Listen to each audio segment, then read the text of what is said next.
while I've been out here. I've seen law enforcement, canine officers going around just patrolling the area, wanting to make sure that things stay safe. That is their main goal.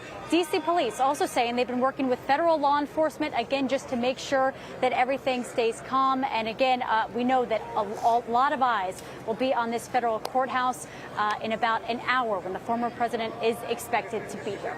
You know, Nicole, we are monitoring the live pictures of the president's motorcade as he heads over to you from Reagan National at this moment. We'll keep you updated if it looks like he's getting closer. In the meantime, I know the situation is very much in flux right now. What is the expectation about anyone speaking after the arraignment? We know he's coming in and going out of the back from the other side from where you are right now, but do you expect his attorney at least to come out and say anything?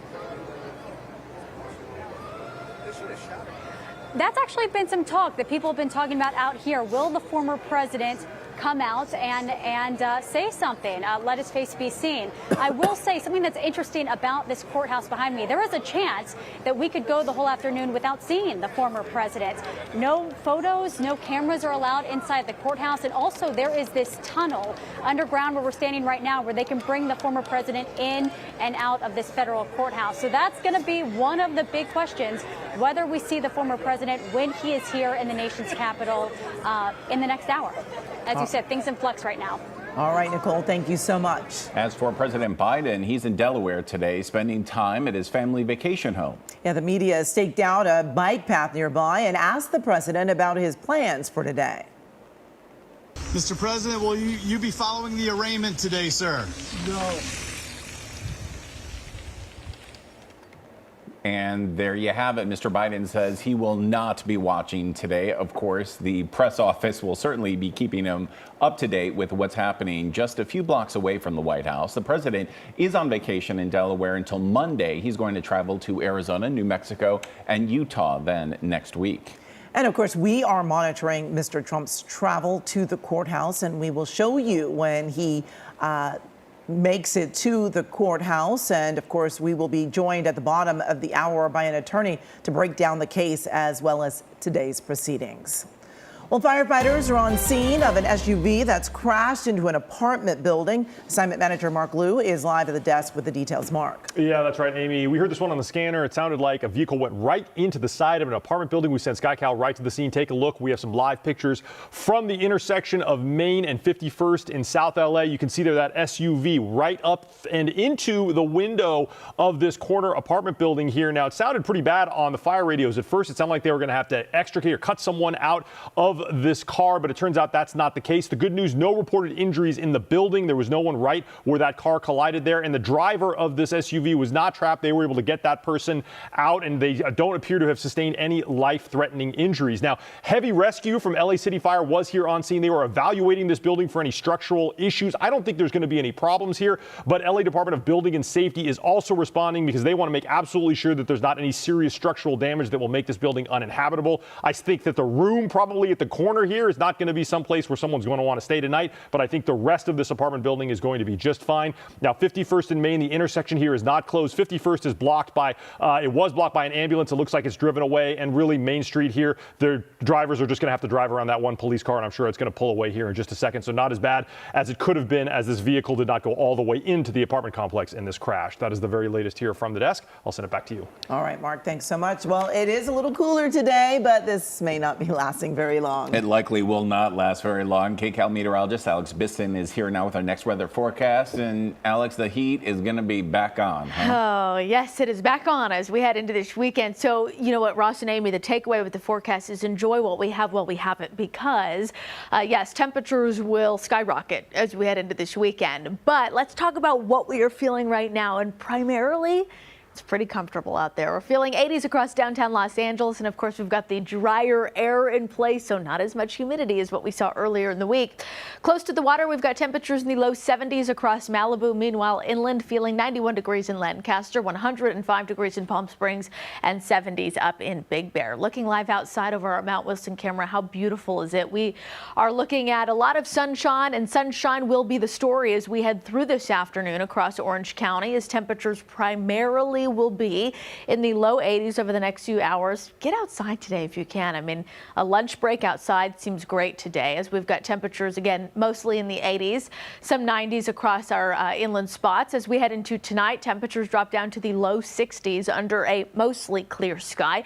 Heading into tomorrow, temperatures will be quite similar, maybe a degree or two warmer, but the big warm up comes as we head into this weekend. So just how hot will it get where you live? I've got that answer coming up in your extended next weather forecast. Ross and Amy will send it back to you. Alex, that's what I want to know. How hot indeed. Thank you so much. Taylor Swift's Eras Tour kicked off in Glendale, Arizona back in March, you remember. She has been playing sold-out show after show ever since. And tonight it is finally our turn to host the can't-miss concert of the summer. Our Rick Montanez has a preview from outside SoFi Stadium.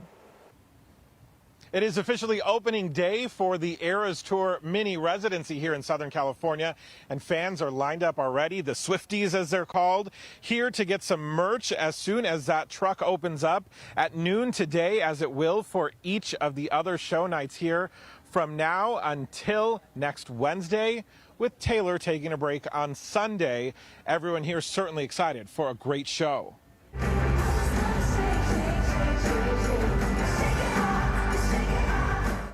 Swift is expected to break records with the most sold-out shows of any artist. She just added more shows for her North American tour, and you can tell Swifties are certainly excited. Yesterday, we saw long lines outside of SoFi Stadium in the hot sun for these Swifties to pick up some merch for the Eras Tour. SoFi Stadium opened a pop-up stand to hopefully ease the lines and long wait during the actual shows. Last night, there were pre-show parties across LA as well, a listening and friendship bracelet making party in the Arts District. Swifties showed up to celebrate their favorite singer's stop here in Los Angeles. They are living their wildest dreams, hoping to see Swift in person at SoFi Stadium. You guys have already seen the show, don't have tickets for tonight, but you're here anyway. Tell me why. Well, for merch that we missed out because we didn't know how cool it was for the first show, and second of all, to try to maybe get tickets for today. It's not going so well, though. A reminder, if you don't have a ticket for tonight's show or any of these nights, they're not going to let you onto the SoFi property after noon when it opens. But at noon, you can also buy some merch here if you do have tickets. On Sunday, Taylor takes the day off. There will be a merch truck open outside of the stadium from 10 a.m. to 7 p.m. So there is plenty of opportunity to pick up some merch for the Eras Tour, making it stop right here in Southern California. Outside of SoFi Stadium, Rick Montanez, KCAL News. And some good news for Swifties ahead of tonight's show. Taylor Swift announced 15 more shows when the Eras Tour rolls into 2024. She'll make stops now in Miami, New Orleans, and Indianapolis before heading to Toronto for 6 shows. All these shows will come after the Eras Tour visits Asia, Australia, and Europe. Well, UCLA is looking for a new chancellor after current chancellor Gene Block announced today that he is stepping down after 17 years as the head of the university. UCLA says Block moved the university from 4th to the #1 public university during his tenure.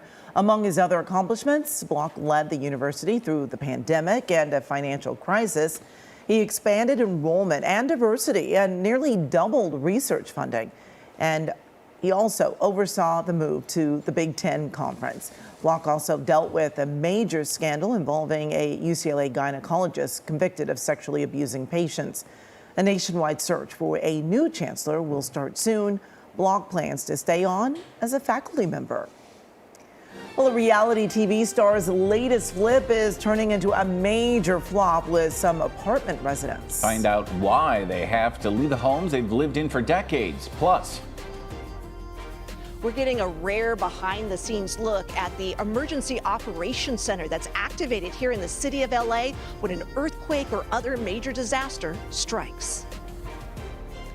and live pictures right now of former President Donald Trump. AC is traveling to his arraignment at the federal courthouse in Washington, D.C. He is currently right beneath the Capitol on the Beltway there as he heads in. He will arrive within 5 minutes. We will have continuing coverage on this coming up.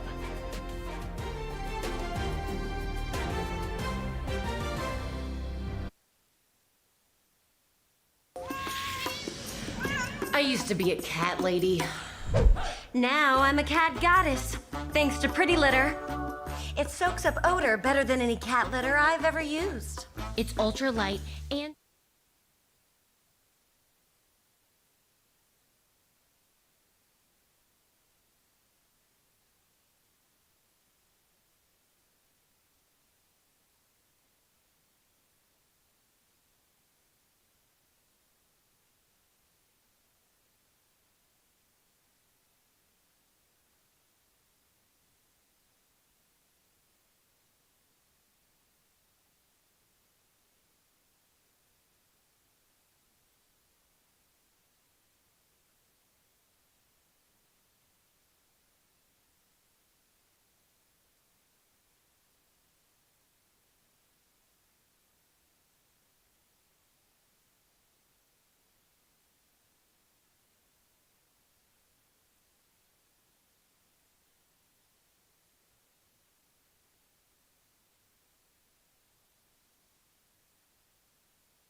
People living in these current apartments, they're not happy about it. One woman who has lived there for 40 years says she's not leaving without a fight.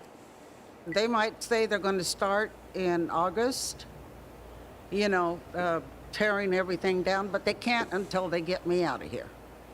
And I'm not moving. Well, current tenants are being offered relocation money, but they say it's not enough. We reached out to Al Musa's PR team and investment company, but have not yet heard back from them. Well, today we are getting a look behind the scenes at the place where fire, law enforcement, and a long list of agencies all come together when a disaster strikes the city of LA. That's right. KCAL's Cara Finstrom has that and the efforts to recruit more people who want to help. We're getting a behind-the-scenes look at the place where fire, law enforcement, and a long list of agencies come together when a disaster strikes the city of LA. The different colored vests help workers from those agencies identify each other during an earthquake, fire, or flood. Area leaders say extreme weather patterns have further increased the demand for such emergency personnel. This weather whiplash, if you will, has increased it all across the board. Unfortunately, that surge in need comes alongside staffing shortages. There are hundreds of openings in many departments. So the city's emergency management leaders are working to shake things up. For a second year, they're hosting a recruitment camp for about 30 high school students and young adults. They allowed our cameras in as the group went through emergency and first aid drills.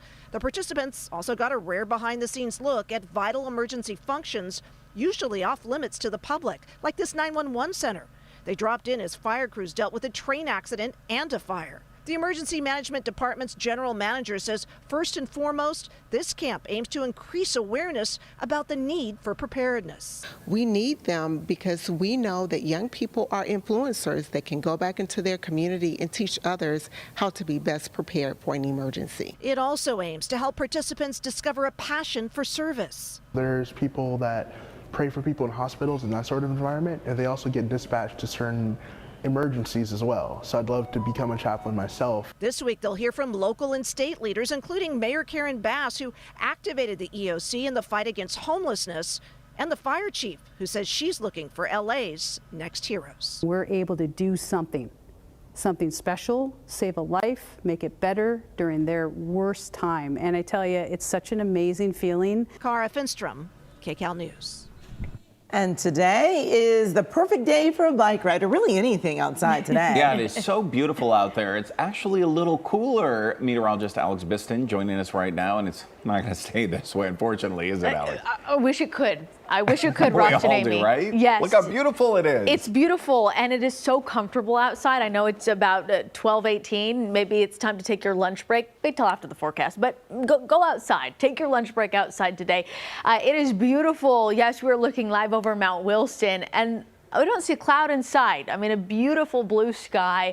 Temperature is a little bit more comfortable today, and tomorrow the heat will return as we head into this weekend. So yes, enjoy it now. Temperatures will rise into the triple digits away from the coastline. So we are talking valleys, deserts, feeling triple digit heat as we head into Saturday, Sunday. But let's talk about right now. What are we feeling now? Well, again, nice and comfortable in the 80s from Burbank to downtown, mid 80s across Pasadena, a low 91 degrees in Lancaster and 105 in Palm Springs. But those are the outliers as we are primarily feeling 80s across the Inland Empire and mid 70s as we head out to the Ventura County coastline. High pressure over Texas now is going to expand westward as we head into this weekend, and that is going to help provide us some warmer numbers. So away from the coastline, 90s and even triple digits, and that high is really going to linger with us as we head through Monday. So temperatures will still be quite warm Monday. We will feel some changes as we head toward Tuesday and Wednesday. So the good news is there is an end in sight with the heat that's coming our way this weekend. We will feel low 90s across Los Angeles and Orange County Saturday and Sunday. So prepare for the heat this weekend. It will still be quite warm on Monday. Temperatures drop Tuesday and Wednesday of next week. As hot as 106 degrees on Saturday, heat builds Sunday. Still hanging on to triple digits on Monday, and then we will feel 90s across our inland spots as we head toward the middle of the week. 94 degrees today across the IE. Beaches in the 70s today, tomorrow. It's going to be a beautiful weekend at the coastline. Temperatures in the low 80s. Meanwhile, across areas like Lancaster, Palmdale, Victorville, temperatures in the triple digits through Monday, knocking it down to the upper 90s Tuesday, Wednesday. Up in the mountains, we've got 80s headed your way this weekend. Ross and Amy, back to you. All right, Alex, thanks so much. Well, a new horror film is set on a local landmark. Up next, we're joined by a special guest to tell us more about filming in Long Beach and what you can expect when you see The Haunting of the Queen Mary. And our top story we've been following for you all hour long so far. Live pictures out of Washington, D.C., where former President Donald Trump has just arrived at the federal courthouse for his arraignment. It's not scheduled until 1 p.m. our time, but he's already in the building. It might happen even sooner than expected. The very latest on this as our coverage continues.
Oh, that is a scene from the new movie. We're already getting a jump on spooky season. It's our first look at The Haunting of the Queen Mary. And joining me now is executive producer Steve Sheldon. Welcome. Thanks so much. It already looks a little spooky there. So tell us about the film and really what got this all started. Yeah, this is 11 years in the making, believe it or not. Wow. So it's really exciting to be able to bring it to audiences now. It's inspired by, the real myths and legends and lore of the Queen Mary. She has been named one of the top 20 most haunted locations in the world by Time Magazine.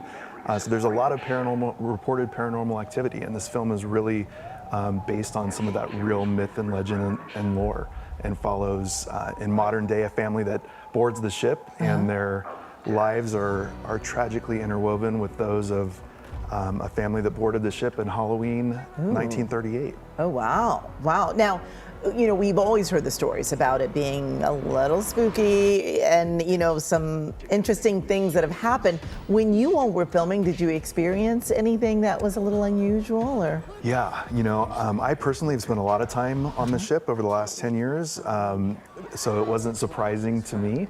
But during filming, there were multiple crew members who experienced some things, including a crew member and a wardrobe person who were in a dressing room in the Sir Winston Churchill suite, and they decided to start asking Sir Winston Churchill, should he be there, some questions, and the light started flickering as if in answer to their questions.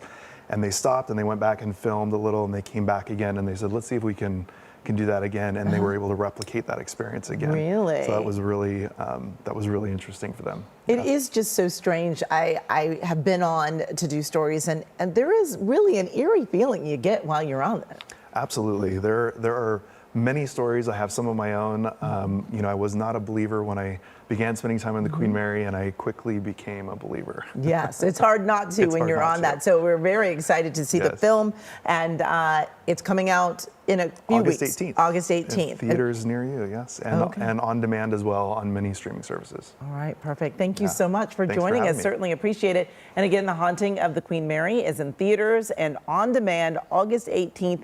And you can find more information about the movie by just going to our website, KCALnews.com, and click Seen on TV. And we are following breaking news. Former President Donald Trump has arrived at the courthouse in Washington, D.C. ahead of schedule, where he will be arraigned on charges at the top of the hour. Coming up next, we're joined live in studio by an attorney who'll break down the new indictment and walk us through today's proceedings.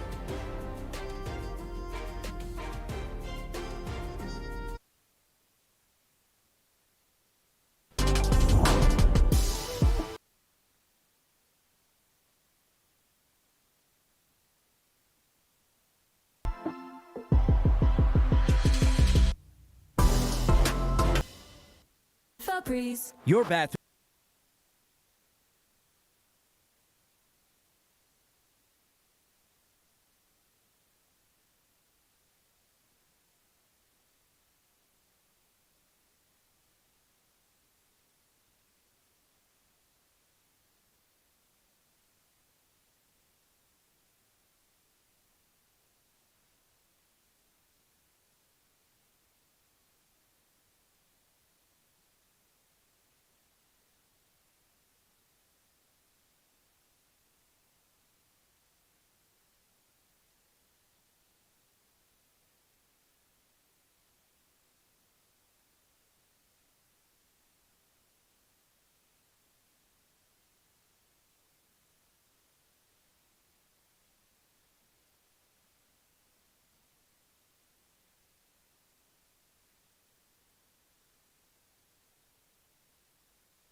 KCAL News, Los Angeles.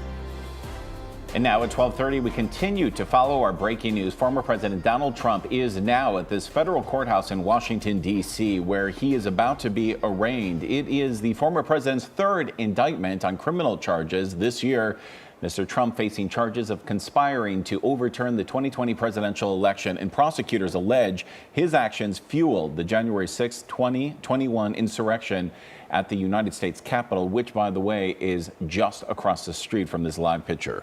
And former President Trump will not be placed in handcuffs. According to a U.S. Marshals spokesperson, Mr. Trump will have his fingerprints taken digitally, and he will be required to give his Social Security number, date of birth, and address. Mr. Trump will not have his mugshot taken because former president's picture is publicly available. Again, this is the third time that Mr. Trump has been indicted now on criminal charges since April.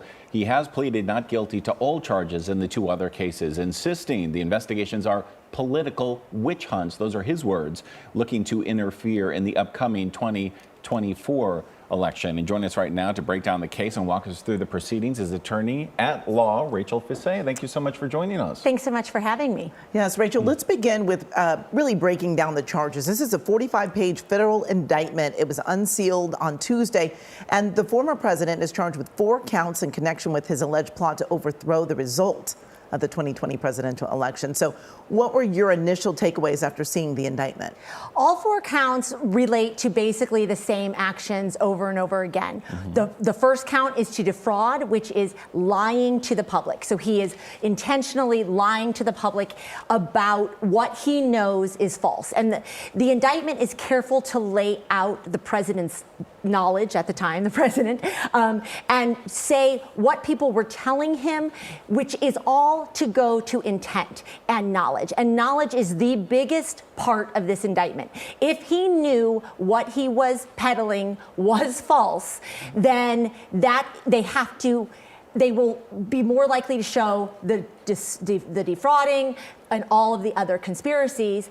But it is important that they show intent, and intent is always the hardest part to show by the prosecution. You know, it's really interesting because in this large indictment, they lay out a series of lies that the president allegedly made during the course of all this, 21 in total.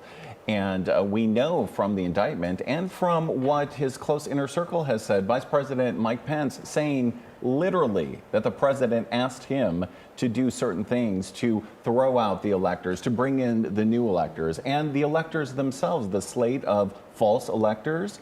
The president allegedly was part of assembling that, and those were documents that were literally sent to the Capitol. So there is some physical, hard evidence perhaps showing his intent. Does that seem very damaging to you? I have no doubt they have physical evidence showing his intent. Jack Smith was not going to lightly indict this case. There will be oodles of emails and documents that show intent and knowledge. And Mike Pence is what you call a star witness for the prosecution. And he is going on and on about the phone calls, and he, at this point, is letting the public know what he knows. And what he knows, or what he is alleging he knows, is that Trump had knowledge of what he was saying was false. Of course, though, they argue that this is free speech and that he's being charged on free speech. How do you respond to that? Free speech is different than knowingly acting to defraud or knowingly acting to obstruct an official proceeding. So free speech are his speeches, but the actions that are knowingly telling false things to the public for the purpose of is obstructing the election, is where it turns from free speech into knowledge that can be used in these other crimes. You know, it's interesting because the former president's attorney, John Lauro, just said on CBS News a few days ago that the president, he believes this is politically motivated, the current political president is using this as a witch hunt and making political speech criminal. But as you say, there is a difference between speech and actions, and getting back to the false state of electors, for example, that is an action, right? That the prosecutor is alleging is the real crime, not exactly what the president said during the political rally, for example, on January 6th at the White House, just an hour before the attack, but what the president and his team actually did to obstruct the election being certified, correct? You're very right. And the knowledge is only an element of the entire crime. You need the actions that you're discussing. And the actions are the actions to obstruct and the actions to interfere and to defraud. But the speech is only going to the knowledge portion of what was going on. So they are meeting all of their elements, and it is not an obstruction of free speech. It is not an infringement on that. They use people's speech to show their knowledge. And that's the part where I think the debate is brewing among the parties. And Rachel, real quick before we let you go, let's talk a little bit about the timeline of the case and how quickly or how long this may be drawn out, in your opinion. Well, they indicted only one person. There is just one defendant, and that might have been done, and it likely was done, so that they could speed along this case. There are co-conspirators, not named, but pretty easy to figure out some of them in the case, but they did not indict all of them, and that could be so they could streamline the case, not have other people interfere with other motions and things that might be peripheral to the case against Donald Trump. And that one defendant case is an easier case to push along. It will still be difficult to get this tried prior to the election, however. And really quick, before we let you go, if we could go back to the live pictures out of Washington, D.C. We know the president arrived about 10 minutes ago. Walk us through very quickly the process. Once he gets in the courthouse, he is in the custody and technically arrested by the U.S. Marshal's Office. We know he then gets fingerprinted and he's asked general booking questions. What do you imagine the president is going through then while waiting for this hearing coming up at 1 p.m.? Well, now he knows what to expect since he's done it before, and it will be quick. So they will get him fingerprinted. There's usually a mugshot, but there's no reason for a mugshot here. They will get his Social Security information and a couple of basic things that they don't already know. That process will be fast, and then he will be shepherded to the courtroom where he will have the charges read against him, and he will enter a plea. All of this will go pretty quickly this afternoon. And we have been told already, really, just to make sure that everyone knows that there will not be a mugshot again because he is a former president, very well recognized. Do you expect that there's going to be any conditions on his release before trial? We don't think there's going to be a bond amount, but do you think he'll be instructed, as he was in Miami, not to talk to Walt Nauta in that case, or in this case moving forward? I think that there will be instructions, and if there aren't instructions today not to talk, they will be forthcoming pretty soon, because it's going to be difficult for him not to talk. In fact, he's already talking quite a bit. But as to his conditions for release, I think they have a pretty secure handle as to where he is, which is generally why those kinds of conditions are in place. So I think he will be released on his own recognizance, and they will be able to keep track of his whereabouts. All right, Rachel, thank you so much for your time and your legal expertise joining us this afternoon. Rachel Fisay, thank you so much. Well, the U.S. Department of Justice says it's indicted 2 U.S. Navy sailors for conspiring to sell secrets to the People's Republic of China. Assignment Manager Mark Liu is live at the desk with details of the news conference that's just wrapped up. Mark. Yeah, that's right, Amy. The assistant U.S. attorney who gave the news conference says the FBI has arrested 2 sailors, one from San Diego and one who worked right here in Port Hueneme, for working with a Chinese intelligence officer to transmit U.S. Navy secrets. Take a listen to what he had to say at the news conference. Today we are announcing charges in the Central and Southern Districts of California against 2 active duty members of the United States Navy. Through the alleged crimes committed by these defendants, sensitive military information ended up in the hands of the People's Republic of China. The charges demonstrate the PRC's determination to obtain information that is critical to our national defense by any means, so it could be used to their advantage.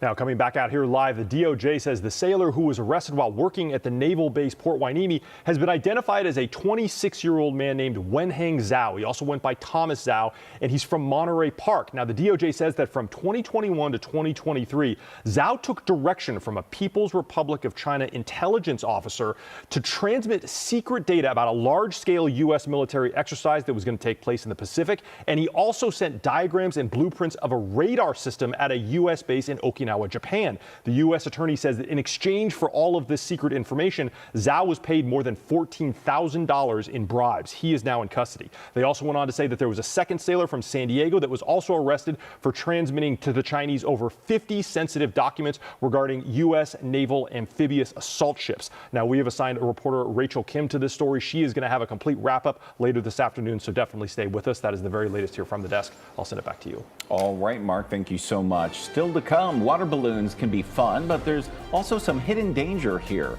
On your sides, Christine Lazar shows us one kind of reusable water balloon that parents and their kids will want to avoid.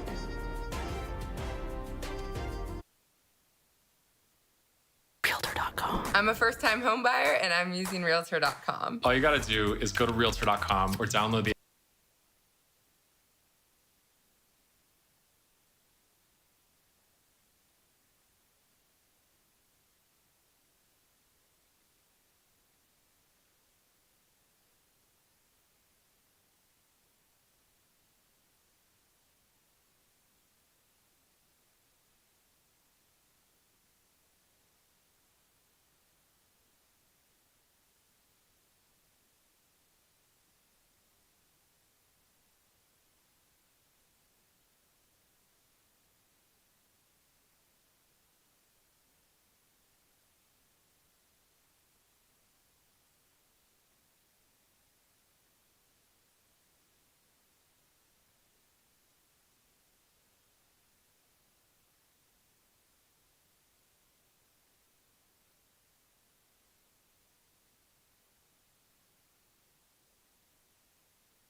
Well, when you look online, to purchase water balloons, reusable water balloons are at the top of the list. On your sides, Christine Lazar shares a cautionary tale about one particular kind of reusable water balloon that led to one little girl being rushed to the ER.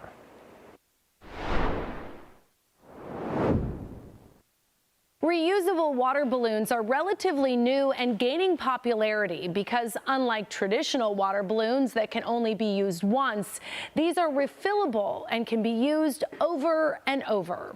They often are made of silicone and have a magnetic closure. According to this mother's viral Facebook post, Kelly Whitty of Ohio says her daughter was playing with the reusable water balloons while swimming. When the 8-year-old got out of the pool and dried off, Whitty says some of the magnets from the reusable water balloon closures were in the towel and her daughter inhaled them.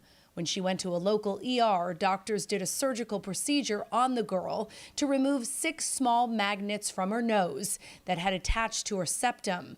The magnets were so powerful they formed a hole in the nasal septum because the tissues had been compressed, according to pediatrician Nicole Baldwin. That's really why we worry about these magnets, because if they get in the nose, especially if they get swallowed, then they can cause tissue damage because they adhere to each other.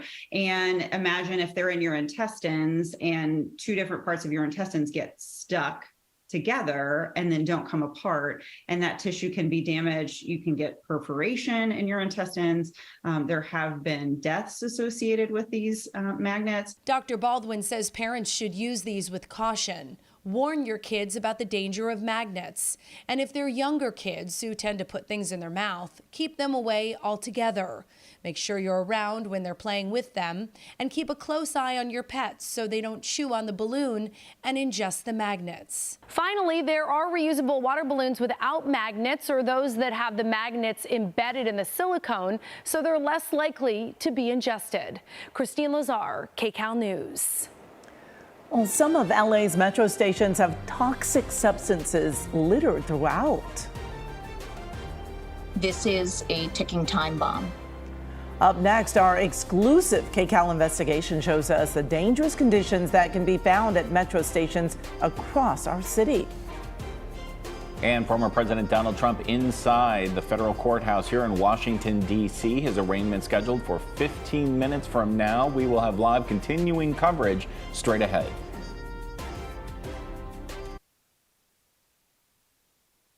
When migraine strikes, you're faced with a choice. Ride it out with the trade-offs of treating, or push through the pain and symptoms. With Ubrelvy, there's another option. One dose works fast.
To stay away, but riders know nothing until now.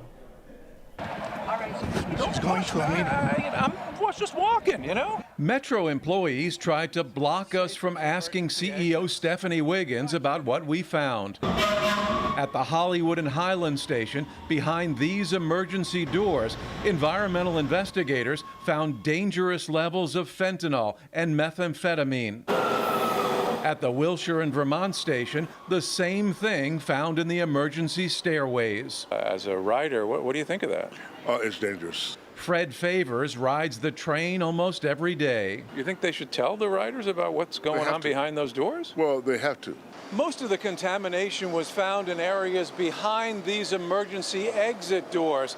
These are areas where you'd have to leave in case of an emergency. But even so, take a look at this. It's just a few feet away from the trains where passengers get on and off every day. We obtained this hazard assessment commissioned by Metro in May. It was prompted by the hundreds of homeless who had camped out in the trains, stations, and emergency stairways. The report includes photos showing what was left after the homeless were moved out. You can see the garbage, but these boxes show what you can't see. Here, they found traces of deadly drugs. The spaces are heavily contaminated with fentanyl and methamphetamine from illicit drug use, the report states. Fentanyl is a highly potent synthetic opioid. This presents a hazard not only to the personnel tasked with cleaning the spaces, but also anybody entering. They recommend people wear special PPEs before going in.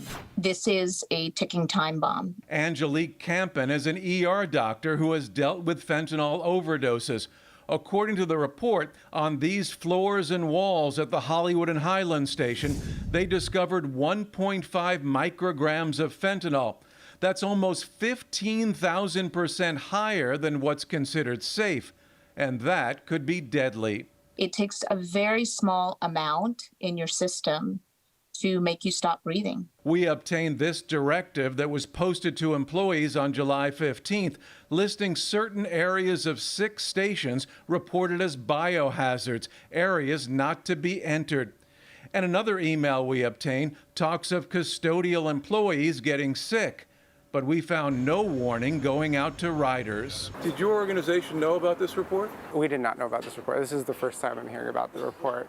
Alfonso Directo is with ACT LA, the Alliance for Community Transit, which in part works to improve transportation for low-income communities. They're telling all their employees, rightly so, not to go in areas. Have they told the riders?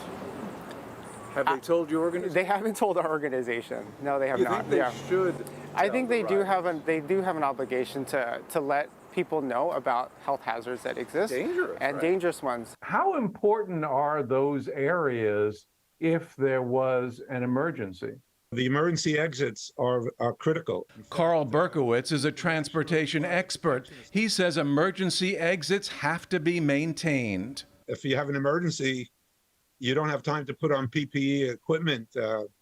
I don't understand why those areas aren't swept and clean on a regular basis. Can I get 2 minutes with you? That's what we wanted to ask Metro CEO Stephanie Wiggins. Earlier, her department issued us a statement saying, quote, "We believe the risk to the public is minimal, and all areas referenced in the report have undergone deep cleaning." But sources provided us these photos showing areas that seem to be untouched and need cleaning. How safe are the exits in an emergency if you're telling your employees not to go in there? There are bulletins that are out that telling your employees not to go in those areas without safety equipment. So how safe can they be for riders? Personal protective equipment is what we are requiring our employees to. Exactly. So how safe could they be for riders to use them in case of an emergency?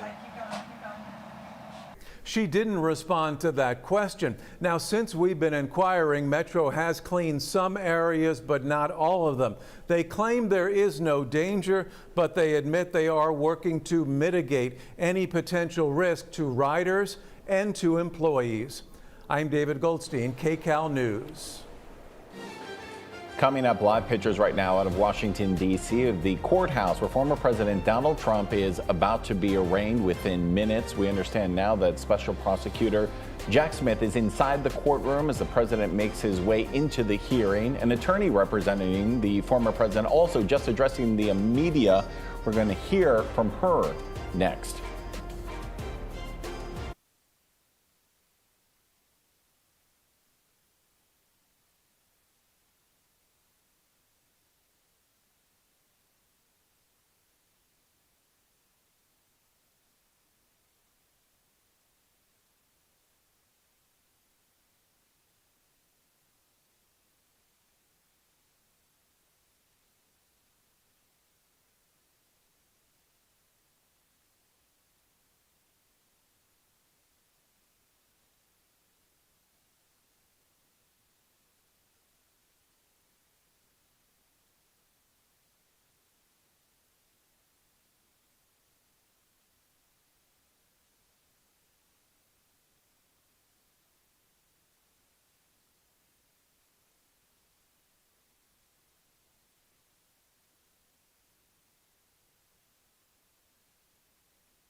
We continue to follow breaking news and extend our KCAL news at noon. Former President Donald Trump is being arraigned inside a federal courthouse at the top of the hour. 3 police officers who defended the Capitol on January 6 were seen entering that courthouse just a short time ago. Now, Mr. Trump's attorney and spokesperson, Elena Haba, addressed the media just a short time ago. This is election interference at its finest against the leading candidate right now for president, for either party. President Trump is under siege in a way that we have never seen before. President Trump and his legal team and everyone on his team will continue to fight, not for him, but for the American people. And joining us once again is attorney at law Rachel Fizet. Hi, Rachel. Thanks for coming back. You know, let's talk about the indictment. It includes 2 crimes that were actually recommended by the January 6th committee during their investigation: the conspiracy to defraud the U.S. government and an official proceeding, but it didn't follow their recommendation to pursue rarely used Insurrection Act charges, bringing the other charges instead. What are your thoughts about that? I think that Jack Smith took this right down the middle as to the charges that he felt most comfortable he could prove in court. And I think the insurrection charges are a little more difficult to prove against Donald Trump because he wasn't actively inside of the White House in the way that the other rioters were. Even though he might have incited it, I think that charge gets closer to the free speech defense than the other charges do. The other charges are based on evidence as it relates to obstructing official proceedings, specifically the vote and the vote count. And earlier when we were talking to you, we talked about just free speech, but the former president has also said that he was just following his attorney's suggestions and what they were telling him to do. And that's why the indictment is chock full of statements that relate to him being told, including by Department of Justice officials, which are arguably his attorneys as the president, of them telling him that his thoughts, that his comments are false, that this didn't happen. We don't have evidence that this happened. And that is why the indictment is so long, because what they are doing is basically breaking down that type of defense inside of it. You know, using a defense, saying that your attorneys were giving you this recommendation and you followed it, that's a really difficult defense, isn't it? Because one, you're going to have to involve your attorneys, you're going to have to waive attorney-client privilege, you're most likely are going to have to testify yourself to establish that, opening yourself up to cross-examination. So that's really a hard way to go, isn't it? In my line of work, it comes up fairly often, and it's called the advice of counsel defense. And that is, my attorneys said I could do it. I ran it through legal. We were good. And so I just did what I was told. And that is a real defense.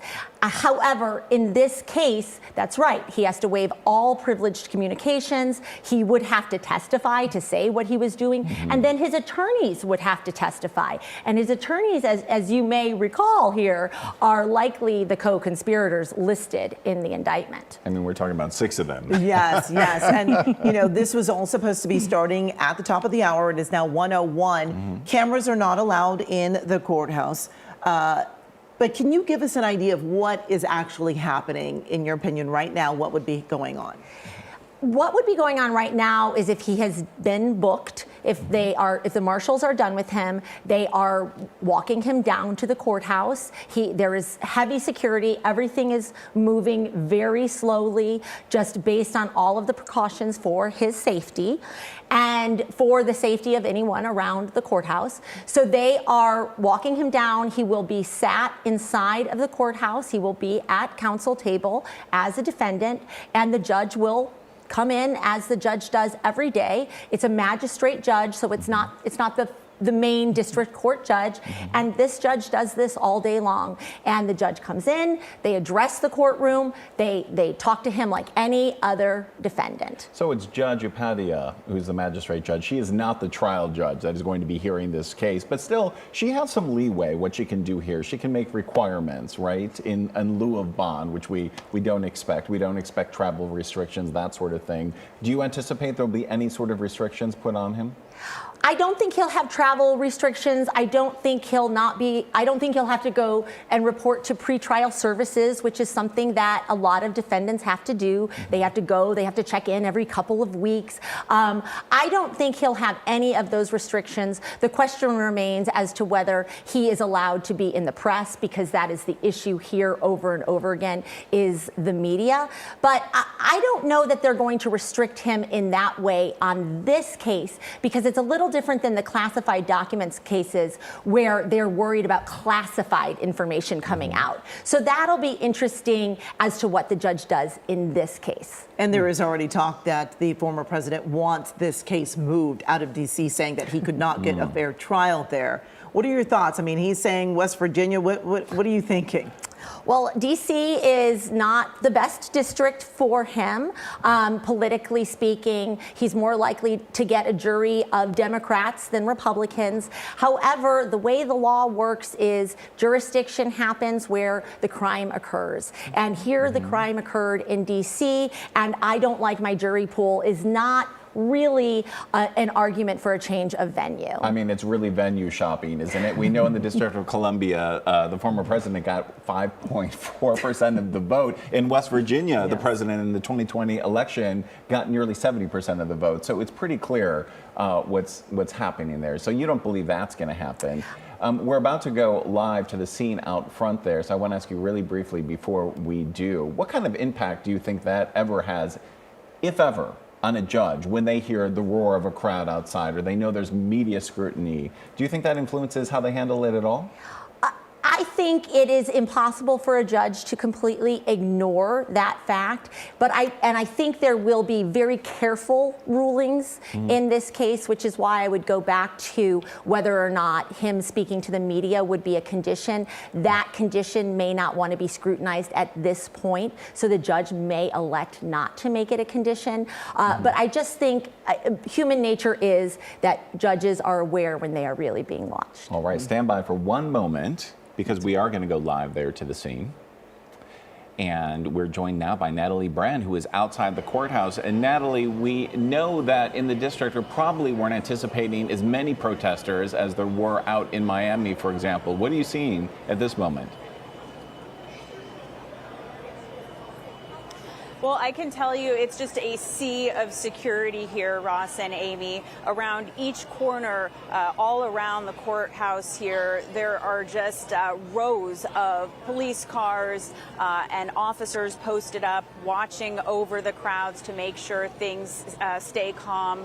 As you can imagine, it's kind of a tense feeling here. I mean, I can look over my left shoulder and see the U.S. Capitol, where the January 6th Capitol attack occurred. Of course, the former president now facing charges related to that day and alleged efforts to overturn the 2020 election. And the Capitol attack from 2021 still weighs very heavily on the minds of not only the officers who work in the District of Columbia, but also the people who were here that day. Just yesterday, there was a scare, a bogus call of an active shooter over at the Capitol. That put everyone on heightened alert even ahead of this hearing. Now, that turned out again to be bogus, but the police presence preparing for any potential threat, as you might imagine, is just incredibly intense. And on top of all the police, you have groups, small crowds, I have to say, small crowds that I've seen so far, of demonstrators against the former president, and also some supporters who have traveled here, even those from out of state who said that they wanted to show up for this hearing and signal that they have the former president's back and that they will also support him in 2024. So a very interesting scene as we have a former president of the United States who's also running for the presidency once again, arriving here for this historic, unprecedented hearing in a city that is still a bit scarred from what happened here on January 6, 2021. And Natalie, we can certainly hear the loud roar of people there around you. I know that in Miami, there were a few skirmishes between those that were there to support the former president and those that clearly were not. Have you been seeing anything like that today? Any skirmishes between both sides? So far, things have remained pretty calm and civil. There have been some interactions, but police have also been observing everything and ready to kind of jump in and move crowds to the side if things start to escalate. So I have to say that the local police here in Washington, D.C. are kind of experts and skilled at trying to diffuse situations before they happen. This is a mix of local law enforcement, federal law enforcement, Secret Service, U.S. Marshals. Everyone who is part of this today has kind of been trained and prepared to handle anything that could potentially happen. And I also want to mention that there's some interesting tactics that the police are prepared to employ as well. There's a line of snowplows that have been set up to help create a barricade, and we've also seen them in protest and protest situations where they can kind of be used for crowd control as well. So it seems like officers are keeping a close eye on things, and so far things have remained calm. We hope it remains that way. Some people with holding various signs, either in support or protest of the former president, say that they just kind of wanted to be here to witness this moment in history. All right, Natalie Brand, live for us in Washington, D.C. Thank you so much for joining us. And, you know, as Natalie was saying, this is incredibly personal to many of those officers. We know that 4 of the Capitol Police officers committed suicide, unfortunately, in the wake of these events, and so many people were injured. 138 officers were injured as those 2,000 people stormed the Capitol back on January 6th. So I know we talked about this right before we went to Natalie, how the court could be influenced by public opinion, but you know as well as anyone does, inside a federal courthouse, the judges intermingle all the time with U.S. Marshals and police officers and prosecutors. This is very personal, something that happened right across the street on the Capitol grounds back in 2021. How do you think that emotion may influence the court? Because certainly it's going to have an effect when the very people they work with, U.S. Marshals, officers, have been perceived as being injured by all of this. The federal judges absolutely intermingle, and the marshals and the clerks and the people inside of their courthouses. I have clerked for a federal judge. They are the judge's family. That is who they see every day, and their lifetime appointments. These are long-term relationships, and it is hard for them to have seen what happened. The other part of being a federal judge, though, is that people are going to act impartially where they need to act impartially. But the impact of the insurrection, which is, again, not the charge here, was very real inside of Washington, D.C. and inside of the courthouse. And Rachel, let's talk a little bit about the 6 co-conspirators and how this is all going to play out with the former president. In your opinion, how this is going to impact the case against him? The 6 co-conspirators are attorneys, and I think it is incredibly interesting that they did elect not to indict them yet, which could suggest, as we discussed earlier, that they want a one-defendant case. They can go forward with that case, and they are losing really no ground in that they can't indict them later, because he can always indict them so long as they're within the statute of the crimes for which they are indicted. The other suggestion would be that he's waiting for them to flip. And that's my theory, actually, because we're talking about Rudy Giuliani, who is most likely co-conspirator number 1 that's been widely reported, or John Eastman, his constitutional law expert. So that's a very real possibility right now. So you indict the main person you're going after, the main target, and now the threat of an indictment, right, against current and former attorneys, may be leading them to do a plea bargain. That is often a strategy that is used, and I think that it may be used here. But the other thing that could happen is they're not really going to show up on his defense, because none of them are going to take the stand, because they all are under threat of indictment themselves. So they don't really lose anything in not having them part of this indictment yet. But again, we've been talking about the fact that he says that he was following his attorney's orders. So if those attorneys are the 6 co-conspirators, it's going to be interesting to see how it all plays out. It's going to be fascinating how it all plays out. Will Donald Trump take the stand to say that? And will the attorneys then come take the stand and say, yes, that was my advice?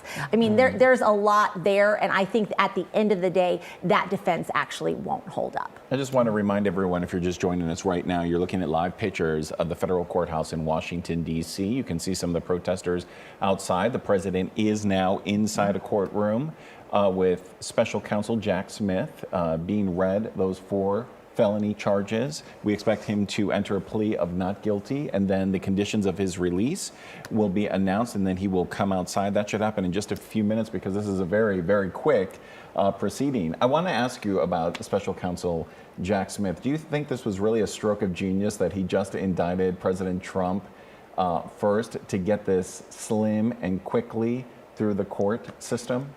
I think that Jack Smith is a career prosecutor that would know all the angles of getting to trial quickly in such a high-profile case. So I don't think that it wasn't thought about. And I believe that this could be where all of their evidence lies. And frankly, where they believe it would be the most important indictment, even if you lose people along the way. So I'm not going to put a stroke of genius off the table. It seems possible. And of course, there are no cameras in the federal courthouse, but what we are hearing is that the judge has not arrived and that the former president is in the courtroom. And what we are hearing is that he's a little fidgety. And, you know, we were talking to you earlier about any special treatment that he might receive being the former president, but we're seeing now that, you know, he's still waiting. Yeah, well, usually the judge comes when the judge wants to come. And that is so true, right? And it doesn't matter who it doesn't matter. Maybe it's more of a sign, actually, of who's really running the show here. And, you know, I have to tell you, after covering the White House with President Trump for 4 years, he does not like, for all of his outspokenness that some Democrats might call bluster, he does not like to be confronted directly or be in a position where someone is more powerful or in control. So certainly this is some tense moments for the president to be in a court with largely a security group there, but some people from the public, some representatives on the media getting access inside the courtroom because, you know, it is relatively small inside there. Let's talk about what this courthouse has been through. We've had about 2,000 people that stormed the Capitol. More than 1,000 of them have been investigated or charged. Right. 700 of them have already been inside some sort of court hearing, and more than 500 of them have either been convicted or pleaded guilty. So does that seem like a pretty high success rate at this time for prosecuting the people who were directly involved? And what does that mean for the president now, the person who is allegedly at the top of this whole scheme to be indicted? There is high familiarity with what happened inside of that courthouse. They are very versed inside the courthouse, inside of DC, particularly inside of the district court judge's courtroom where Donald Trump would stand trial, as she's done so many of the cases herself. Yes, high familiarity in a way that promotes the idea that this case could go to trial quicker. They don't have to get up to speed as much on the facts, what's going on. And frankly, a lot of cases, when there's giant crimes like that where they're related, that's normal. That's normal to have judges that are familiar with the crimes in front of them. And it speaks to just more of an awareness and an ability to try the case. And we keep talking about the fact that it is the former president and any special treatment that he may receive. We do know that he will not have his mugshot taken. But what about things like travel restrictions after being charged? I mean, this is a man who has a private plane that he can go anywhere he wants. He has multiple residences. Will they limit what he can do after this, in your opinion? I don't think today he will be limited because he is on the campaign trail. So the limiting factors that defendants face most of the time is because they're afraid they're a flight risk. And I don't think Donald Trump, as he runs for president, is a flight risk. And he is so communicative with the public, it's fairly easy to trace where he is. Now, should that change, the conditions of bail, of going forward, would also change. But I think at this point, they might give him the flexibility, again, not to get the scrutiny from the public that maybe somebody else would get if they were the defendant, but not to get that scrutiny, so they might just give him more freedom as a little bit of special treatment. You know, it's interesting because he is very, very communicative. We know that of the president. He did say on Truth Social before going into this hearing, quote, "It is a great honor because I am being arrested for you. Make America great again." So isn't this interesting that the president is sort of casting this idea out there that he's not being brought up on charges, that it's really his MAGA supporters that are being threatened by this, that there's something at root wrong with the justice system, or there's some sort of conspiracy. This is a narrative that we've heard from the president over and over and over again. What do you think about that statement, him trying to deflect that to the public? And do you think that in any way is damaging to the court case? Because after all, anyone is a potential juror at this point, and the president now has the opportunity to influence the entire country and possibly people who will be judging his fate. I think that is one way to put it. I think he is fundraising with that because he has to raise funds to pay his attorneys. And those funds are what I'm hearing, most of what the super PAC money is going to. Nearly $60 million has been reported now. $60 million, almost all the money that he has raised has gone for his legal fees. I'm not sure that all of his supporters knew precisely that's where the money would go. Well, but in saying it's not me that's being prosecuted, it's you, it makes people want to dig a little bit deeper into their pockets to help him get out of this. And remember, we're playing a bit of a game here. I think former President Trump is playing a game hoping he'll get elected and that he can then pardon himself. So it's a timeline game. And we are hearing that the judge has entered the courtroom and that in Miami, when the case was going on, the judge was referring to him as the former Mr. President. This time we're hearing that the judge is addressing him as just Mr. Trump. So a little change here in how the dynamics are working in the courtroom. That is very interesting, I find. What do you think about that? That's very unusual, actually, because he is the former president. That is his official title. And in this courtroom, the message is being sent, you are a defendant like everyone else. Got a docket, I'm coming late when I want to come late. There's somebody before you, there's somebody after you. We're going to move this along. Yeah. The tone's definitely being set right now, just by, he had to wait for the judge. Now being addressed as Mr. Trump, like you said, he is just like any other defendant in this courtroom today. Rachel, you have represented high-profile politicians in the past. You represented former Sheriff Lee Baca, correct? I did. His plea bargain? Yes. On his plea bargain agreement. What would you be advising the former president on how to handle this? Because it seems that he has a very long history of not listening to his attorneys, except now that he's claiming that he was listening, right, in this. But it does seem like he has a very long history of not following the advice. What would you be telling him about how to handle this walking out of the courtroom today? Minimal words, minimal public communication, particularly of his brand, is so unhelpful to the prosecution end of his case. That would be the general advice, because generally you are looking at the opposing counsel, the prosecutor, and that is the person you are not trying to give more evidence to of your guilt. And that would be my general advice. Donald Trump, however, thinks if he's going to win, it's not going to be in court. It's going to be in public, and there's going to be some way to get out of it based on his supporters. So his messaging and the way he's thinking about his case and how he's going to defend his case is straight built for the public, because the end game is to get elected and get out of it. We're receiving information right now that Trump has been sworn in. And we are also hearing that our colleague Scott MacFarlane, who is a journalist with CBS, has been live tweeting what is happening in the courtroom. I believe that we are going to put up one of those tweets. He is explaining what's happening in the courtroom, is what I was told. Yes, I understand that the president has been sworn in and he's now answering questions from the judge. And as Scott MacFarlane is reporting here, that he is being addressed as Mr. Trump. And that, let's see here, that he has told the judge that his name is Donald J. Trump.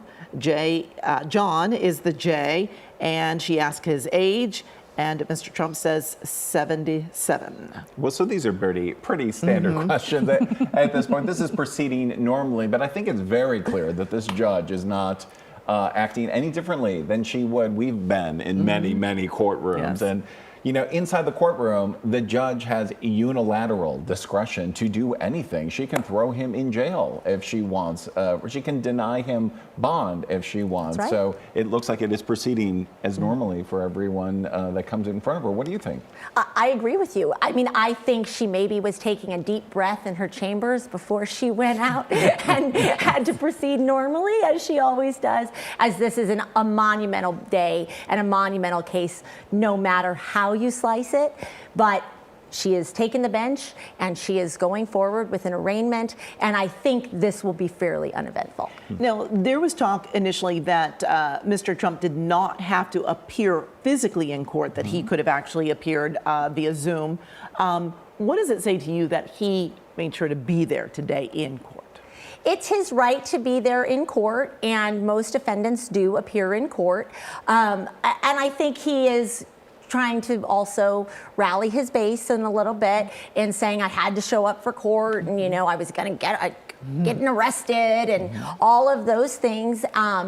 But he has been afforded some luxuries so they wouldn't have to have the amount of security they had, and he elected to go forward with attending his day in court. Well, it's pretty clear that he wants to send a message during all of this. Have you had a chance to read through the indictment? I have. And what do you think, because right now at this moment those charges are being read to him, what do you think of the strength of the indictment as a legal professional, as an attorney yourself? I think the indictment is well written. I think it sets forth the crimes for which he is charged. I think they were careful to get evidence. I think they have more than they have put in the indictment. Certainly.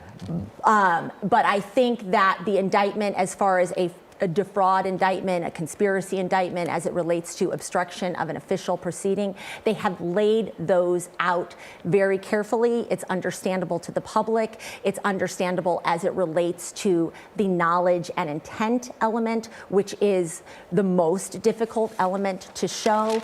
And I think that it's laid the basis for what will continue to be proven. Did you find this charge of conspiracy against rights to be very interesting? Because we've seen on the Donald Trump side, he's tried to say that they're prosecuting you, not me, the former president. But the prosecutor's playing that game as well, because that charge of conspiracy against rights really refers to the voters being injured, oppressed, or thwarted from their efforts to duly elect a president. What did you think of that?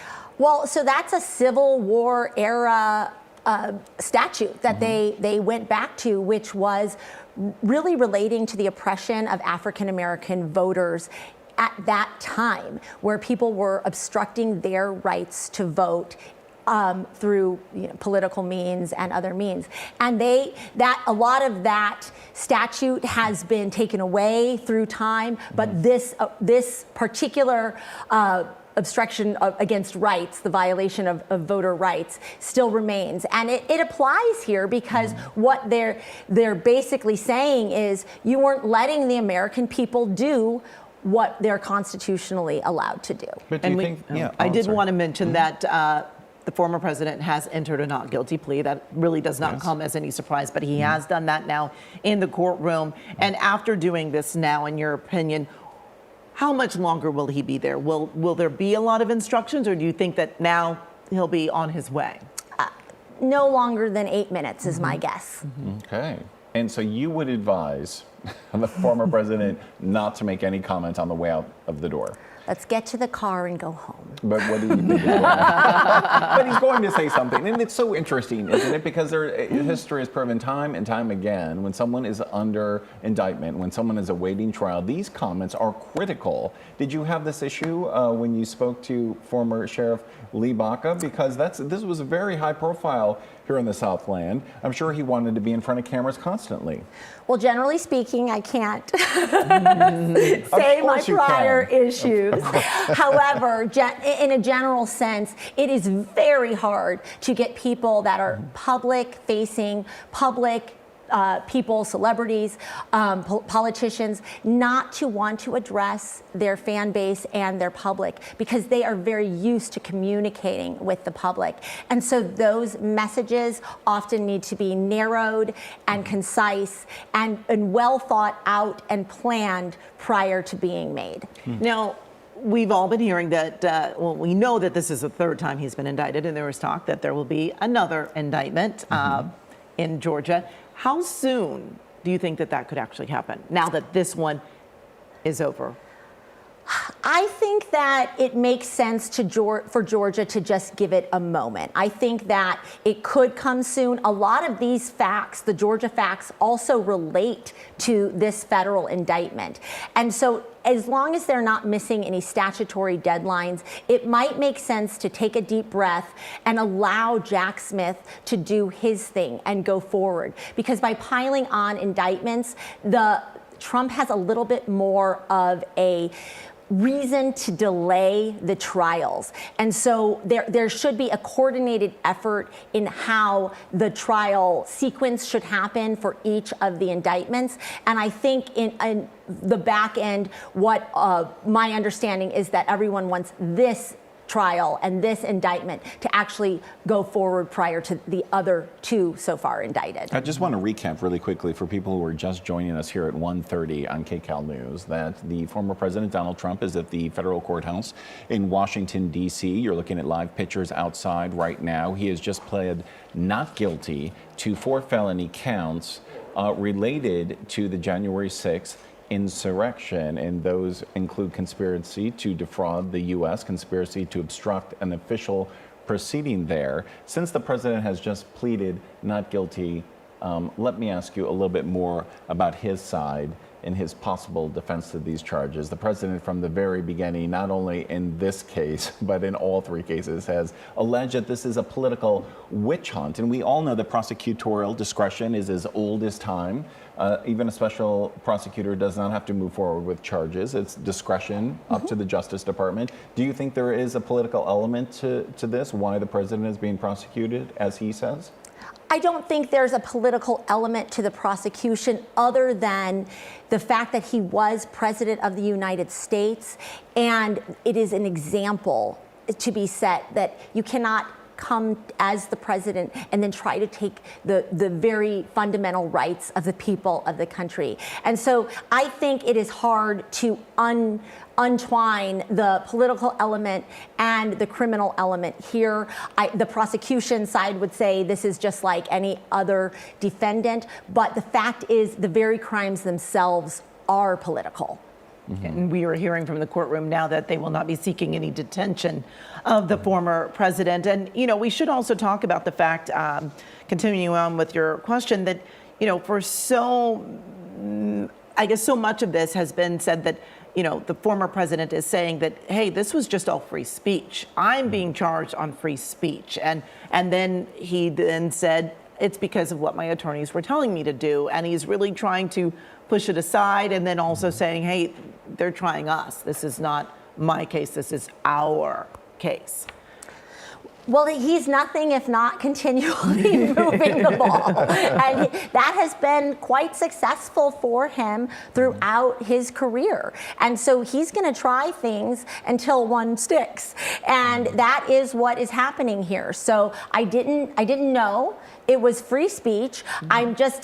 Here I am, just a sheep following my attorneys. I didn't have an understanding of what was really going on. I'm allowed to address my public. He's going to try all of these defenses, but I still don't think he's going to testify to any of them inside of a courtroom. So it'll be interesting as the case narrows, as more evidence unfolds, and as they get closer to trial, what of those defenses he sticks with. You know, it's interesting because the president during depositions has taken the fifth, even though he himself has said that that is an indication of guilt when others do so. So he will not likely testify in any of these cases. What do you see as a possible defense? We've talked about what his attorneys have put out there in the public. Whether they stick with it or not remains to be seen. But what would you suggest from what you've seen so far? What do you think his possible avenue is to avoid a conviction in this specific case? I think Trump has gotten very far with Trump will be Trump. And so a lot of the bluster, and I was just talking, and I still didn't really know. I know people told me, but I thought there could have been evidence over there that, you know, maybe one of my co-conspirators was feeding me. And so he's going to stick with some chime of, I didn't think what I was doing was fraudulent. I thought it was possible. And I think that is the best way for him to defend the case relates to not knowingly committing a crime. And we do want to mention that CBS political reporter Robert Costa also live tweeting the proceedings. Now, he just posted conditions of release agreed to by both sides. No violations of federal law, must appear in court as required. must sign appearance bond, shall not communicate about the facts of the case to any individual known to the defendant to be a witness except through attorneys. What do you think about that? So they are worried about witness tampering. That is a condition, and I think that is something that through time has come out, that he does communicate with witnesses or other people in his circle, and they are not limiting the right to do so except through each of their attorneys, which allows them to get a joint defense. That's something that's allowable in the law, which is attorneys talk, and that discussion remains privileged. But if he talks directly to a witness, that is not privileged. And I think that is as mild as the judge could get in stating that don't use your influence to attempt to influence a witness in this case. And the judge, just like as in Miami, can always come back and impose new restrictions. How realistic are these restrictions? The former president, might not even know who some of the witnesses are in this case. I mean, it is conceivable and it is actually foreseeable that he might use that excuse that he didn't know. How is this person involved? It's not as if there is a witness list already, correct? My guess is he's not going to take that instruction to heart at this point. At some point, there will be a witness list, and that will be clearer. But at this point, any attorney would advise a client not to discuss facts with other people outside of a privileged environment. Again, do we think Trump is listening to his attorneys? Not sure, but that is a mild signal of not trying to influence a witness in this case. Or one of the 6 co-conspirators. I mean, you can't leave out the co-conspirators as well. And they may say, well, that's all privileged communications. This area could get a little murky because the co-conspirators are attorneys. You know, this is so interesting because in many of these Trump cases, we've seen that he has offered legal assistance, financial support to the co-defendants. In the Miami case, the documents case, or the documents that were found in Mar-a-Lago, his personal body person, Walt Nauta, he is paying for his defense. So even though he is not supposed to be communicating about the case directly to him, he still works for him. He's providing the attorney. That might be the same situation that comes up in this case. Maybe he offers to pay some of the legal fees for, say, for example, Rudy Giuliani. What kind of complications are involved with that? So to be very honest, all of that is very normal. So Trump is Walt Nauta's employer. He is in this mess because of his employment with Trump. And so paying his legal bills is a very normal thing to do. And a witness or a defendant cannot be compelled to talk about another witness unless they're given immunity. So unless Nauta is given immunity, he is not required to be a witness against Donald Trump.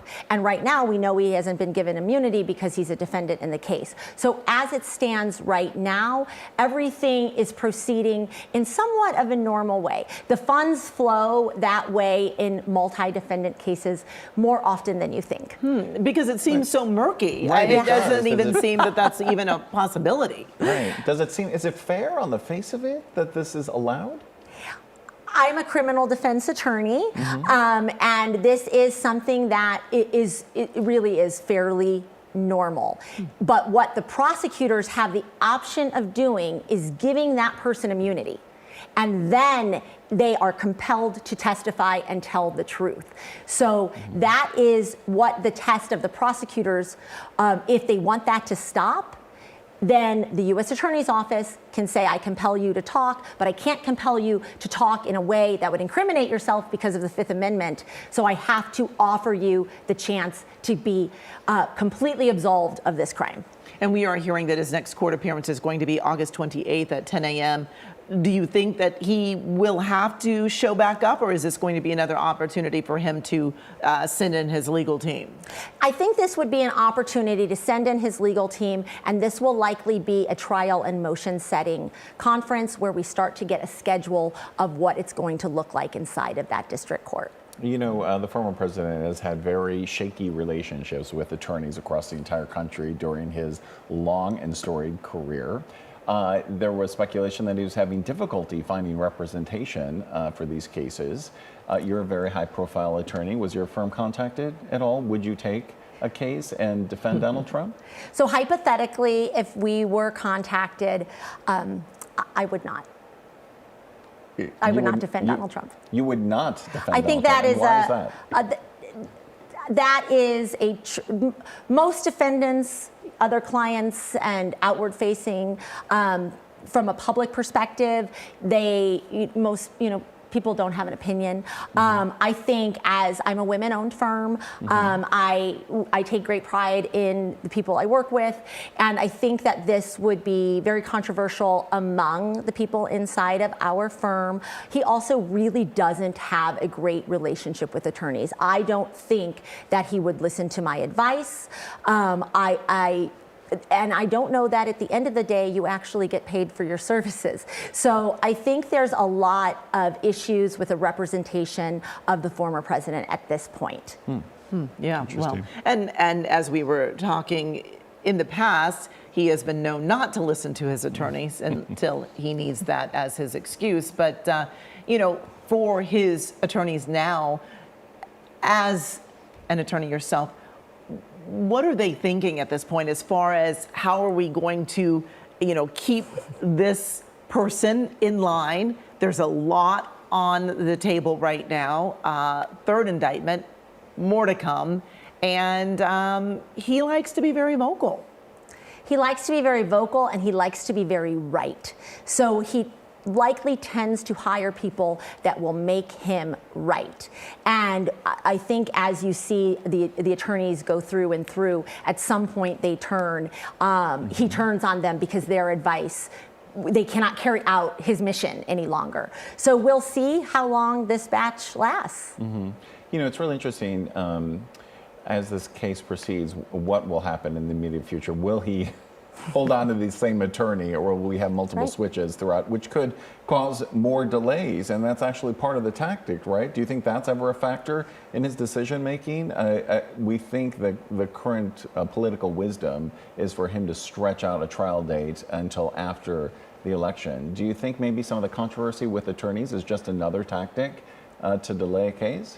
At this point, I think that that's a very big possibility, but I also think he is not easily finding attorneys, is the truth. I think that he's gone through many of them, and I think, as I feel, other attorneys feel the same way.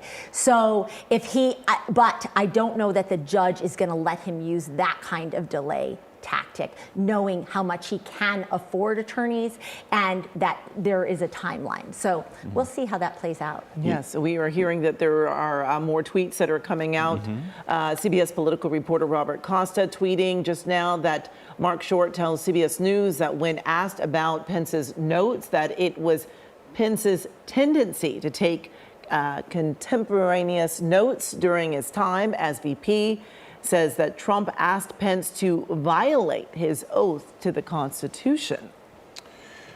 Well, this is something that just broke about a day ago, that the vice president has taken copious notes during all of this. And it's very interesting because right after the insurrection happened, there was some distance between the vice president and the president.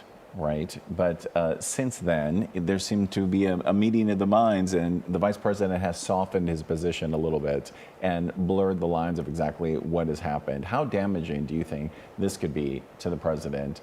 Contemporaneous notes during all of this, asking someone to violate their oath. This all goes to conspiracy, doesn't it? It goes straight to conspiracy and knowledge that he knew. Pence said, he told Pence, "You're too honest." That goes straight to knowledge that you're doing something wrong. And Pence's propensity to take the notes in real time, that starts becoming admissible if he's willing to take the stand. And I get the feeling Mike Pence is willing to take the stand.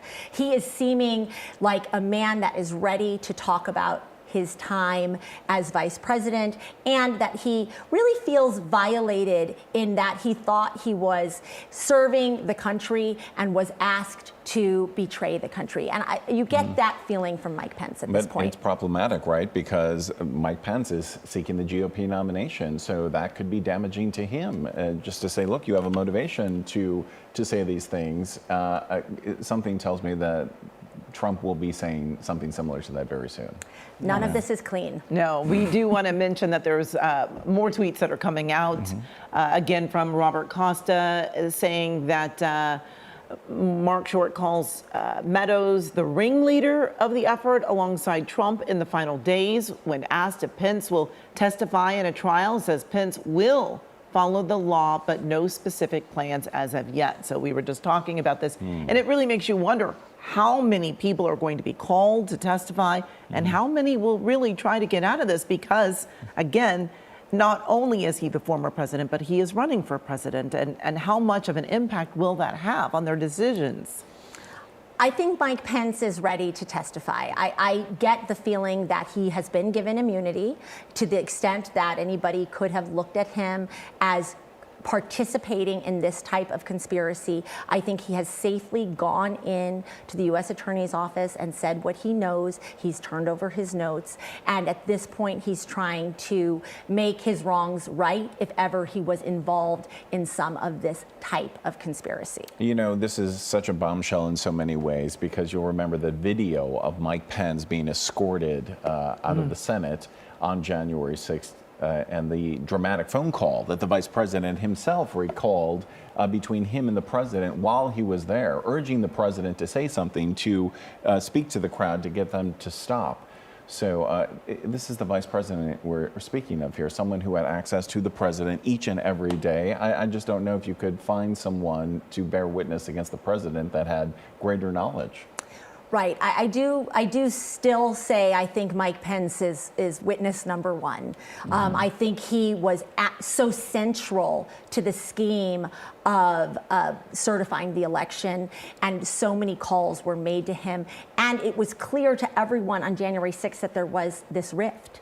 And so I think telling his story is likely actually important to Mike Pence. I think he's ready to tell his story to the extent that it may absolve him, and for whatever his motivation is, even as a competitor to Donald Trump in the election, I think that he's ready to fully embrace that separation. Yeah, I think you're very right on that point. And I just wonder how many other people are going to be called as witnesses. You've got so many assistants, so many people that were there.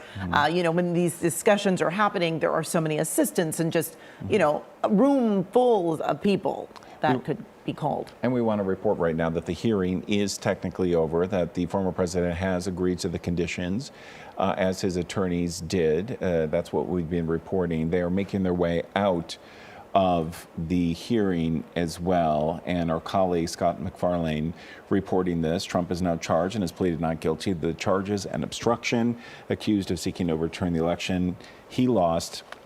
Hearing ends. The defense telling the judge, oh, we just lost that tweet right now, but we have the gist of it. It is over. They're making their way out of the courtroom right now. So now is a good time to talk about what are the very next steps for the legal team. I think we know what's going to happen with the president. Most likely go back to Bedminster, most likely make a public statement, most likely send out something on social media, and we'll cover that. But when you are the defense attorney, John Lauro, what is your thought right now? What is your immediate priority? So what will happen within the next couple of days, because Jack Smith's team will be ready for this, is they are going to give Trump's team all of their discovery.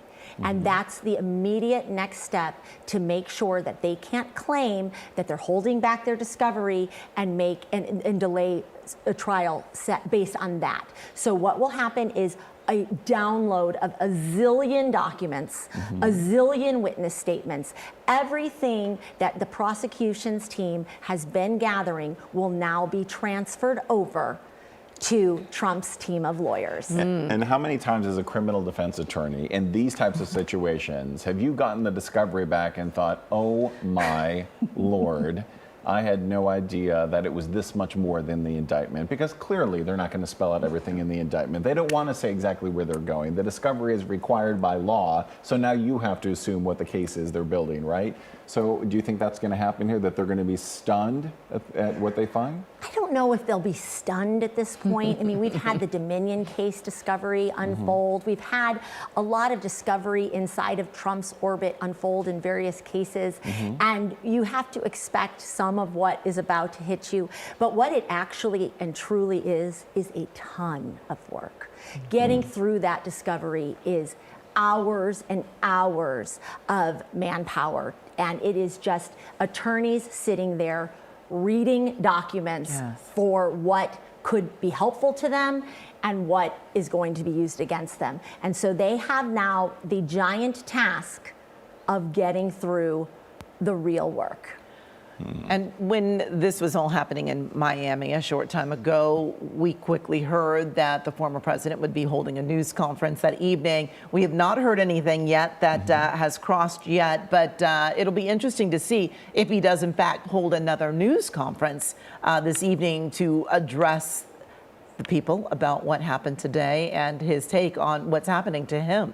I would be not surprised if in this specific case, maybe the president did stop and speak on his way out. But we have no information that that's going to happen. But no, in fact, we're hearing that the motorcade is actually leaving, is what I was just hearing, word that the motorcade is already leaving the courthouse and making their way back to the airport, where he will jump back on his plane and I'm guessing heading back to New Jersey, but we have not been given any specifics about where he is heading or, again, if he will be holding a news conference this evening. So that question answered. He will not be speaking on the way out, but perhaps a news conference this evening. And so, do you think he could really do some damage here, or do you think that the table's kind of set at this point? The indictment's out, the discovery's going to be transferred. How much is going to change now before we get a trial date and the strategy from an attorney perspective? He can always do damage. You can do damage in a trial. The defendant can always do damage to their case based on their statements, because there is some prosecutor assigned to listen to every one of his statements and see what he admits or doesn't admit, or what he's trying to continue to do, particularly in this case where it is a conspiracy to defraud the United States. So yes, he can always do damage. I'm going to give him a few percentage points of the benefit of the doubt and think maybe the gravity of this situation hit him and he decided not to talk on the way out. You know, it's interesting. His attorney, John Lauro, had said that they were going to present some sort of smoking gun explanation. Did you hear this?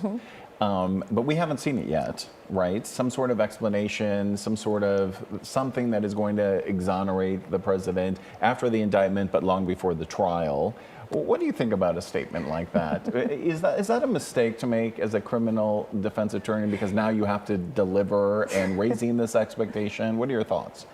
It's not a statement I would make ever about a case, even when I have a smoking gun, because you want to surprise people. You want to undersell your amazing evidence. So I think, again, what we've continually said here today is Trump and his team are trying to win the public. They're not necessarily trying to win the case. Yes, and we do want to let our viewers know that on the right of your screen there is a video here of the motorcade.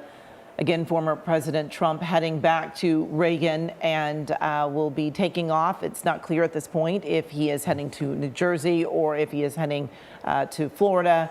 We are waiting for word on where he will be leaving, but he has left the D.C. courthouse and is making his way back to the airport. You can see it there. Ross, I know you're very familiar with this area after living in the area, you know exactly where he's at. They just went under the Capitol and are now on the highway heading over across the river. And this is really about a 10-minute drive. And of course, because of the motorcade, all the traffic will be brushed to the side. So you have to wonder, the first time now we will see the president, and this will be interesting, we will actually see him board his private airplane. This will be the first time that the public has seen him since he has formally been charged, since he has formally entered a plea, since he formally has had to face that judge, and by all accounts that we're hearing, the president's somewhat rattled and shaken. When it comes down to it, no one wants to be charged, whether they think they're going to win or not, for all the bluster and speaking the president has done. We know that this is a difficult moment for him. So Absolutely. it'll be interesting to see him as he goes back up the stairs to get on to his plane. When we talk about the court of public opinion, what would you advise the president, aside from not speaking? Does he need to be around family members? Does he need to present a different image than he's been presenting now moving forward to help him in this case? Let's talk about what he can do to help himself. This is such an unprecedented situation because he's also running for president. So what can he help himself to run for president? You have to be out, you have to be with your public, you have to appear confident and happy. Generally, when somebody's under a federal indictment, there is some level of sobriety and you're somber and you are recognizing the gravity of the situation. So for him to strike some balance between absolute confidence, assuredness, and public-facing rallying cries and the gravity of the case, I don't know that anyone can possibly strike those two together. And, you know, I was just thinking that when he was in court in Miami, we did see his sons with him. We have not heard of any families being with him, the former First Lady or his sons. We have not seen anyone there. I'm trying to remember if it was Eric. One of his sons I know was out waving. We clearly saw the presence, but we have not seen anyone this time around so far. That's damaging, isn't it? We don't know if his family is so supportive of this. We don't know who's in the crosshairs of his family as it relates to future charges. But there's a lot of unknowns here. And not to see the former First Lady standing by his side, wouldn't you think that maybe that would be helpful for him?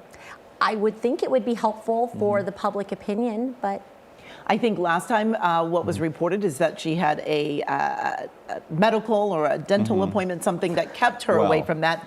This time again, we will have to wait and see what the explanation is. And perhaps they are there. We have not seen anyone, so there is still a chance that there were some family members that were with him.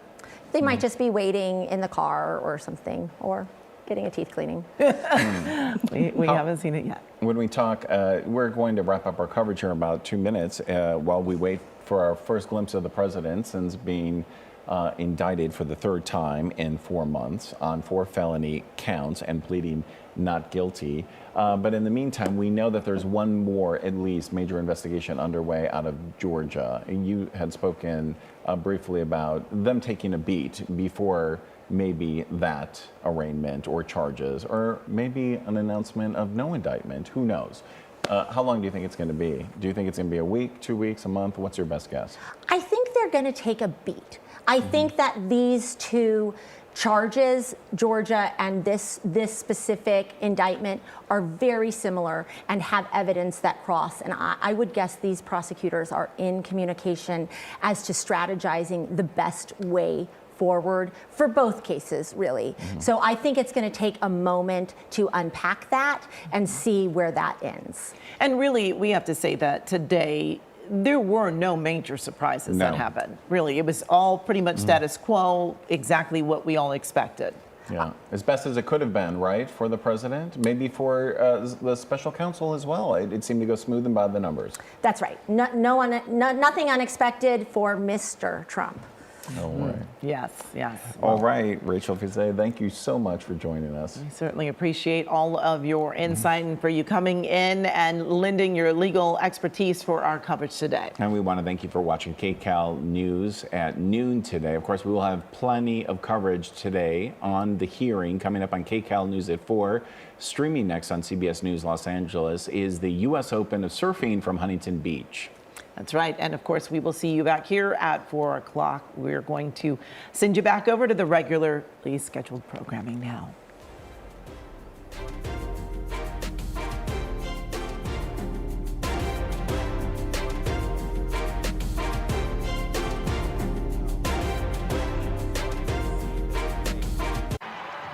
This could Could be danger. Wide. Right side. Ordonez in the 18. Elozy. Sanchez in!